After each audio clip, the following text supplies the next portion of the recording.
Springfield 3. On the morning of June 7, 1992, three women vanished from a quiet home in Springfield, Missouri. Sherrill Levitt, her 19-year-old daughter Suzie Streeter, and Suzie's friend, 18-year-old Stacy McCall, had just returned from high school graduation celebrations. By the next morning, all three were gone, leaving behind their purses, clothes, cigarettes, and cars. There were no signs of a struggle. The only oddities were a shattered porch light and a deleted voicemail message on the home's answering machine. Investigators believe the abduction occurred in the early morning hours, possibly as they were getting ready for bed. The lack of forced entry suggests that someone may have talked their way in or had a reason to be inside.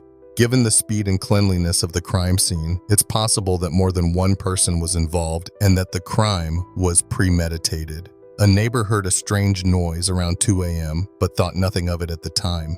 A message left on the answering machine, possibly from the perpetrator, was accidentally erased by one of the friends who came looking for the women the next morning. The neighbor told investigators she never actually listened to the message. He believed that the message may have been from the abductor, or at least a crucial tip is speculation, but it's widely accepted that this was a major missed opportunity in the case.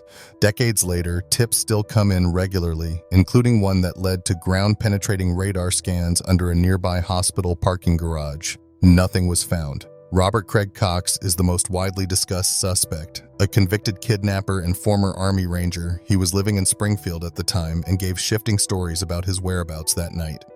In a later prison interview, Cox claimed he knew the women were dead and said their bodies would never be found, but he's never been charged and his claims remain unverified. Other persons of interest include Suzie's ex-boyfriend and individuals connected to a car theft ring Suzie had testified about.